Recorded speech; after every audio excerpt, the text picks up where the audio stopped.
ये अल्लाह का शुक्र है कि पाकिस्तान के अंदर अभी एक कितना बड़ा सेंटर खुला है, ये जो फ्री कुरान एजुकेशन सेंटर जो है ये रवाज से आ गया है। और जब इसकी फ़ंड रेजिंग हो रही थी आज से काफ़ी महीने पहले, और फिर नवंबर में मुझे मौका मिला था कि डॉक्टर मास के सेंटर को जाकर देखने का। फ़र्स्ट टाइम जब मैं इतनी दूर गया था उनके सेंटर देखने, तो ये फीलिंग आई थी वाली कि बहुत दूर बनाया यार, और है अच्छा खासा दूर है, यानी कि इतनी दूर से लोग जाएंगे वहाँ पे, बहुत मुश्किल होगा, बहुत मुश्किल होगा इस तरह कैप्चर करना लोगों को। लोग करीब ही नहीं पहुंच रहे होते, कोई काम का इवेंट हो यहाँ पे तो करीब नहीं जा रहे होते, तो लोग इतनी दूर कैसे जाएंगे। तो अभी जुमे वाले दिन कंक्लूड हुआ नुमान अली ख़ान का 10 डेज़ का डिवाइन स्पीच के नाम से, लेकिन था वो उर्दू में सारा टॉपिक। तो वो अल्लाह का शुक्र है कि वो कंप्लीट हुआ, और उसको तकरीबन 3 दफ़ा मेरा जाना हुआ था वहाँ पे। और लास्ट डे जो था वो अल्हम्दुलिल्लाह इट वाज फ़ेनोमेनल। उनका कहना ये है, डॉक्टर मास जो फ्री कुरान एजुकेशन के हैं, उनका कहना ये है कि ये पाकिस्तान का बिगेस्ट ऑडिटोरियम उस पर इसका शुमार होता है। 1600 की कैपेसिटी है। और उन्हीं का मैं मैसेज देख रहा था इस इवेंट के बाद, लास्ट डे के इवेंट के बाद मैं मैसेज देख रहा था कि उन्होंने कहा था कि 3000 टू 4000 लोग आए हुए थे वहाँ पे, जो ऊपर भी सीटेड थे, नीचे वाला जो नमाज वाला प्रेयर एरिया वहाँ पर भी, बच्चों वाले हॉल में भी। तो उनकी ही कोटेशन को लेते हुए कि 3000 से 4000 लोग आए थे वो। अल्हम्दुलिल्लाह ये एक बहुत ही बड़ा जेस्चर था ये वाला, कि एक जगह जो इतनी दूर है, बहुत ज़्यादा आउट ऑफ द वे है, और इतना जैम पैक वहाँ पे है ना, कैपेसिटी आई हुई थी उनको सुनने के लिए, उसका कोर्स अटेंड करने के लिए उनका। अल्हम्दुलिल्लाह वहाँ पर जो हमारे भी जो स्कूल्स हैं, और जो स्कूल्स के साथ जो और कोई इवनिंग क्लासेस होती हैं, उनको भी लोगों को इनवाइट किया था, बच्चों को इनवाइट किया था, मोटिवेट किया था, टीचर्स को मोटिवेट किया था कि आप लोग आए। तो अल्लाह का शुक्र है वो भी आए थे। ये किसी किस्म की एग्जैजरेशन नहीं होगी ये वाली, ये कहना है कि वो बहुत इम्पैक्टफुल था, ख़ास तौर पे जो बच्चे हैं उनके, क्योंकि असल में जो उनका बात करने का अंदाज़ है ना, वो यंग ब्लड को बहुत ज़्यादा अट्रैक्ट करता है, क्योंकि बहुत एक अच्छे फ़नी वे में, एक्साइटिंग वे में वो इंगेज रखते हैं अपने ऑडियंस को।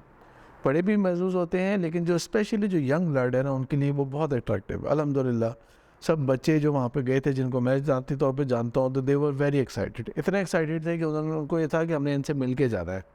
तो उसके लिए हमने कोई स्पेशल फिर एंड में जाके कोई बंदोबस्त किया कि किसी तरह से इनकी मुलाकात भी हो जाए उनके साथ। वो इवेंट कंक्लूड हो गया, और वो जो इवेंट कंक्लूड हुआ उसके बाद अब बच्चे जो है ना, उनके अंदर एक एनर्जी गेन हुई है। एक उनको लगा है कि हाँ, इस्लाम जो है ना, कि इस्लामिक लर्निंग जो है ना, वो एक्साइटिंग भी है, बोरिंग नहीं है सिर्फ वो एक्साइटिंग भी है। अब यहाँ से जो आगे की मंजिल है ना, वो अगर तो हमने छोड़ दिया ना उसे वैक्यूम के तौर पे, कि आगे उनके लिए कुछ भी नहीं है, तो बस वो सिर्फ एक ओल्ड मेमोरी में बात रह जाएगी कि हाँ, एक अच्छी फीलिंग थी, मज़ा आया था, बच्चे कहेंगे बहुत एक्साइटिंग था, बहुत मज़ा आया। लेकिन जो बच्चों को अब उसके अंदर जो इंगेज करना है, वो इंगेज करना जो है ना, वो फिर हमारी ज़िम्मेदारी है कि हम उनके लिए कोई ना कोई बंदोबस्त करें कि वो किसी ना किसी एक्टिविटी के अंदर, इस्लामिक एक्टिविटी की मैं बात कर रहा हूँ, उसके अंदर वो इन्वॉल्व रहें। ऐसी एक्टिविटी हो जो उनको इंगेज रखे, एक्साइटेड रखे वो। उसके लिए अब हर दफ़ा ऐसे बड़े इवेंट्स नहीं हो सकते। वो इवेंट जो कि जिसका बजट जो है ना, वो लाखों और करोड़ों के हिसाब से बजट होते हैं, वो इस तरह के इवेंट्स हर जगह हर वक्त नहीं कर सकते। ना ही हर वक्त हर जगह बड़े स्कॉलर्स अवेलेबल होते हैं। ना ही हर वक्त हर जगह जो है वो कोई ऐसी चीज़ हो सकती है जो हम कहें कि हर वक्त के लिए हम बच्चों को उनको एक्साइट कर सकें। इनफैक्ट इन चीज़ों का मज़ा ही तब आता है जब ये चीज़ें कम होती हैं, ये इवेंट्स कम होते हैं ना, तो मज़ा तब आता है।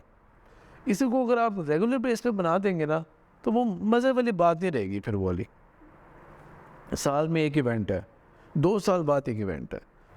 तो मुझे याद है शिफा स्टूडेंट सोसाइटी, इन्होंने स्टार्ट किया था एक इस्लामिक इवेंट करना, और if I am not wrong तो 2000 उन्होंने 8 के अंदर शायद पहला इवेंट किया था। मेरे नॉलेज में नहीं है, मैंने अटेंड नहीं किया था, लेकिन 2009 वाला मैंने अटेंड किया था। 2 डेज़ का इवेंट था। उसमें उन्होंने लोकल स्कॉलर्स को भी बुलाया हुआ था, कुछ अपने यूनिवर्सिटी के ही स्पीकर्स भी थे, कुछ बड़े जाइंट स्कॉलर्स को भी बुलाया हुआ था। सबसे बड़ा नाम उनमें डॉक्टर इसार अहमद का है। उस टाइम के ऊपर ज़ैद हामिद बिल्कुल भी कंट्रोवर्शियल नहीं थे, बल्कि अपने पीक के ऊपर थे।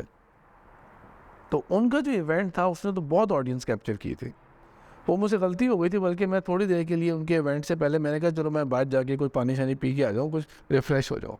वो गलती हो गई थी कि बाद में दूर से खड़े होकर देखने का मौका मिला था, हालांकि मेरी सीट बहुत आगे थी। तो एनीवे वो एक बहुत अच्छा इवेंट था, अगले साल भी हुआ था। इनफैक्ट उसी इवेंट के अंदर 2010 के अंदर डॉक्टर शाह अहमद का वो लास्ट था क्योंकि डेथ हो गई थी। 2011 के अंदर नुमान अली ख़ान का फर्स्ट टॉक जो थी ना, यानी कि मुझे पता लगा नुमान अली ख़ान कौन है दुनिया में, वो 2011 की बात थी वो, क्योंकि उनका लाइव स्ट्रीम के ज़रिए ना उनका टॉक थी नुमान अली ख़ान की। तब भी मैं भी यूनिवर्सिटी में पढ़ाया करता था तो स्टूडेंट्स को लेके गया था और वो एक अच्छी गैदरिंग हुई थी, लड़कों ने सब ने एंजॉय किया था बोला, और बाद में भी होते रहते। लास्ट इसके अंदर मैं इन्वॉल्व रहा या एंगेज रहा वो 2015 तक था, कुछ सालों के गैप के बाद फिर 2015 वाला। उसमें प्रॉब्ली सबसे बड़े जो थे स्पीकर्स में से, उनमें शायद वे में बिलाल फिलिप थे जो सबसे बड़े हो गए वो उस गैदरिंग के अंदर, और भी बहुत सारे थे, हमारे लोकल स्पीकर्स भी थे उसके अंदर। तो उस तरह के इवेंट्स जो थे ना, वो एनुअल इवेंट, उसका मज़ा आता था। अगर उसको हम रूटीन बना देंगे ना, वो अट्रैक्शन अपनी लूज़ कर लेगा, वो उसमें बाद में वो नहीं होगी।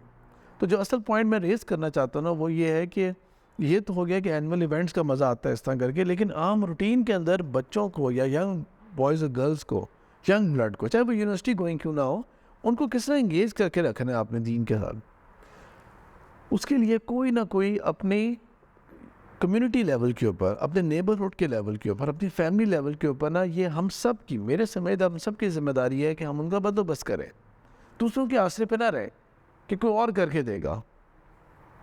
अलुदा के अंदर एक प्रोग्राम हुआ करता था, वीकली बेस के ऊपर चलता था, उसके बाद तब उन्होंने उसको फॉर्मुलेट हो रहा था, लेकिन बाद में जाके बहरहाल उसका उन्होंने प्रॉपर नाम रख लिया था, हमारे बच्चे प्रोग्राम का नाम था, और उसके अंदर एजेस का करते थे। 10 से 14 ईयर्स का जो बॉयज़ वाला ग्रुप होता था उसका मैं कोऑर्डिनेटर हुआ करता था उसके अंदर। तो ऑल्दो वो बहुत पुरानी बात है, बहुत पहले की बात है, और उसकी मैं कह सकता हूँ कि बहुत सारी चीज़ें ना, वीकनेसेस जो थी वो थी, मेरे अपने एंड के अंदर भी वीकनेसेस थी वो वाली, लेकिन बहरहाल वो एक एक्टिविटी थी जो बच्चों को, लड़कों को, मुख्तलिफ स्कूल्स के, उनका कोई इस्लाम से कोई ताल्लुक़ नहीं होगा उन स्कूल्स का, लेकिन दे हैड अ प्लेटफॉर्म के जहाँ पे उन्होंने वीकली बेस पे आना है, कोई ना कोई इस्लामिक बात उनसे, उनके ऊपर उनसे सिखाई जाएगी, उनसे शेयर की जाएगी, उनको बाद जमात नमाज पढ़ाई जाएगी। इसी तरह इस्लामाबाद के अंदर 2-3 दफ़ा मौका मिला जाने का, और मैं उसको बहुत अप्रिशिएट करता हूँ, लेकिन कोविड के बाद वो खैर ऑनलाइन क्लासेस हो गई हैं। वो है मुस्लिम एक्सप्लोरर्स का। अब मुस्लिम एक्सप्लोरर जिसने स्टार्ट किया वो कोई बहुत बड़े कोई स्कॉलर, जाइंट पर्सनैलिटी कोई नहीं है, एक हम्बल सी खातून है, मदर है, जिन्होंने इसको इनिशिएट किया, रियलाइज़ करते हुए, रिस्पॉन्सिबिलिटी रियलाइज़ करते हुए, और उन्होंने अपने स्केल के ऊपर बहुत इम्प्रेसिव काम किया उन्होंने। यानी कि यकीन करेंगे, जो मेरा मस्जिद अक्सा के ऊपर एक पहली वहाँ पे टॉक थी, अगले साल दोबारा मेरी टॉक थी, जो नेक्स्ट टाइम टॉक हुई थी ना, तो मैं आई वाज सरप्राइज कि उन्होंने फ़लस्तीन के एम्बेसी से लोगों को बुलाया हुआ था मस्जिद अक्सा के ऊपर, वो आके जो वहाँ की लाइफ कैसी होती है उसके बारे में आके बात बताए, और फिर उसके बाद अदनान राशिद जैसे लोगों को उन्होंने इन्वाइट किया।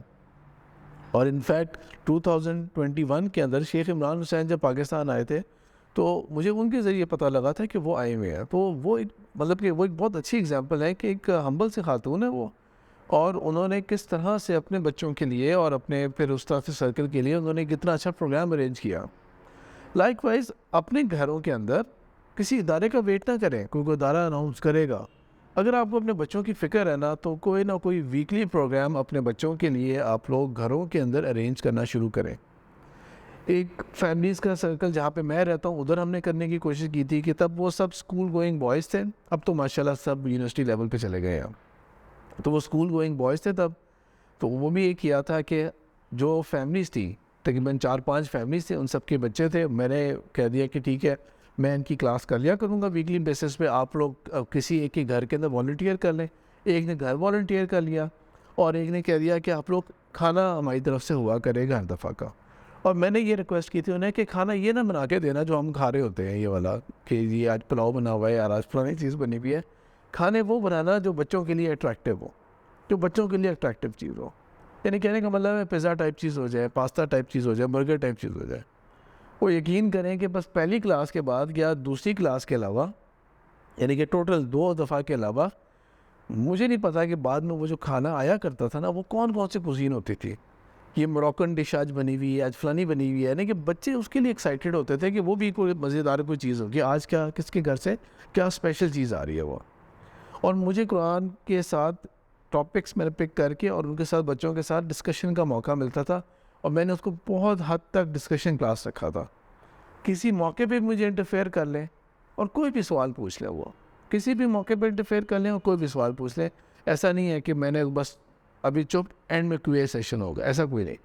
तो उसकी कोशिश की थी और अल्लाह का शुक्र है कि बॉयज़ ने बड़े खुल के क्वेश्चंस पूछे थे और आपको भी बल्कि इंकशाफ होता है कि अच्छा स्कूल लेवल के ऊपर भाई हम तो इतने बड़े हो गए थे, हमें तब जाके बातें पता लगी थी, ये तो बहुत आगे की बात है, बहुत कम एज में डिस्कस कर रहे हैं। और ये कॉन्फिडेंस देना कि भाई आपके पेरेंट्स तक ये बातें नहीं जा रही हैं आपके, आप इस बात पे कॉन्फिडेंट रहिए, आपके पेरेंट्स तक ये बात नहीं जाएगी।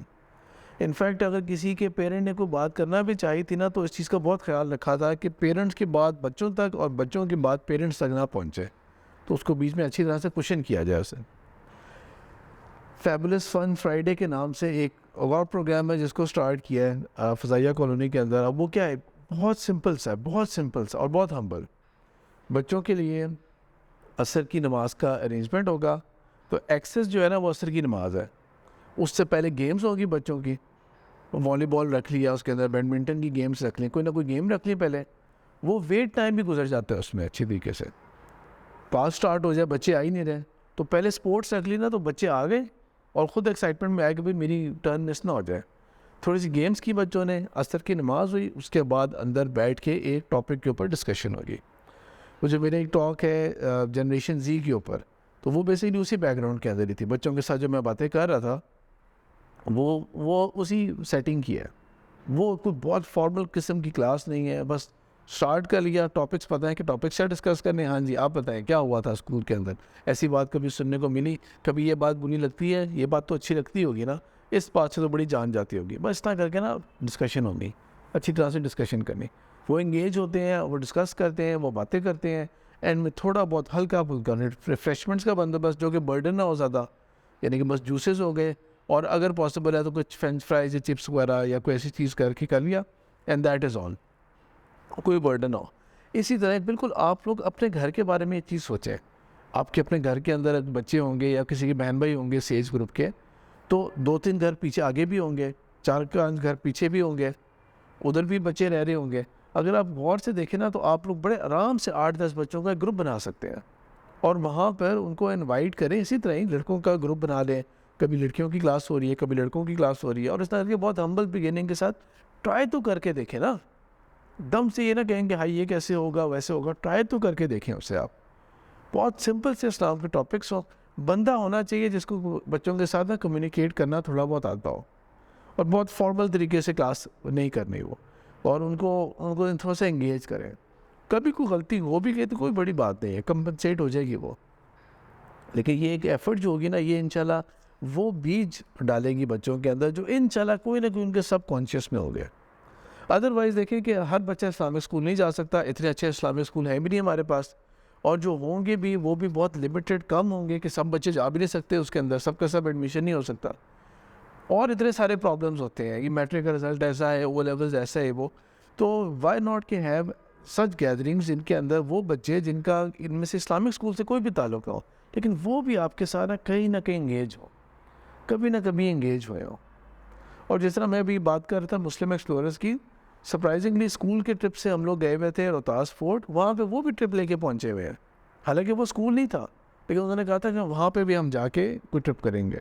वहाँ पे ट्रिप कर लिया, बच्चों को वापसी के ऊपर जेलम वाला मैकडॉनल्ड्स खाना खिला दिया, बच्चे वो बहुत खुश, और हमने भी बहुत सारे अपने टारगेट अचीव कर लिए, क्योंकि जब आप सफ़र करते हैं तो बच्चों को मैनर्स सिखाने का मौका मिलता है। खाने पीने की बात का मैं क्यों इतना एम्फेसिस दे रहा हूँ, वो ये कि खाने पीने के मैनर्स है ना, वो आपको सिखाने का मौका मिलता है। खाने के आदाब क्या है, जो इस्लाम की तालीमात है ना, वो बजाय कि मैं खड़ा होकर चार्ट पेपर लेके लेक्चर देना शुरू हो जाऊँ, खाना दाएं हाथ से खाना चाहिए, खाना ये पढ़ना चाहिए, वो थोड़ी देर बोलूँगा बच्चे तंग आना शुरू हो जाएंगे। तो वाई नॉट कि उनको एग्जाम्पल करके दिखा दिया जाए कि आए जी हम खाना खाते हैं और चलें जी बिस्मिल्लाह करके हमने स्टार्ट करना है, हाथ धोए होने चाहिए, राइट हैंड से करना है, एंड में दुआ पढ़नी है अल्हम्दुलिल्लाह, और उसके बाद जो है वो हमने अल्लाह ताला का शुक्र भी अदा करना है, खाना ज़ाया नहीं होना चाहिए, खाने की वेस्ट ये नहीं होना चाहिए कि खाना आप खा रहे हैं और उस दौरान बातें कर रहे हैं, सामने से खाना, सारे के सारे आदाब जो अल्लाह के रसूल सल्लल्लाहु अलैहि वसल्लम ने सिखाए हैं। नमाज का मैं क्यों जिक्र कर रहा हूँ कि नमाज का टाइम होता था, उसके ज़रिए आप बच्चों को बाजमात नमाज और उनको वज़ू करना वो सब चीज़ें सिखा देते हैं, और हर दफ़ा रोटेट, आज ये जमात कराए, आज ये जमात कराए। छोटी छोटी एफर्ट्स भी करेंगे ना तो कोई बड़े इनकलाब का इंतज़ार ना करें कि कोई फलाना लीडर आएगा तो कोई बंदोबस्त होगा। ये छोटी छोटी एफर्ट्स हैं। सिर्फ सोचें आप लोग अपने एरिया, अपने मोहल्ले, अपने फैमिली ग्रुप्स के बारे में और इनिशिएटिव लें इसका। कोई इदारे का वेट ना करें, इनिशिएटिव लें। अल्लाह ताला इंशाल्लाह इसके अंदर बहुत खैर व बरकत पैदा करेंगे।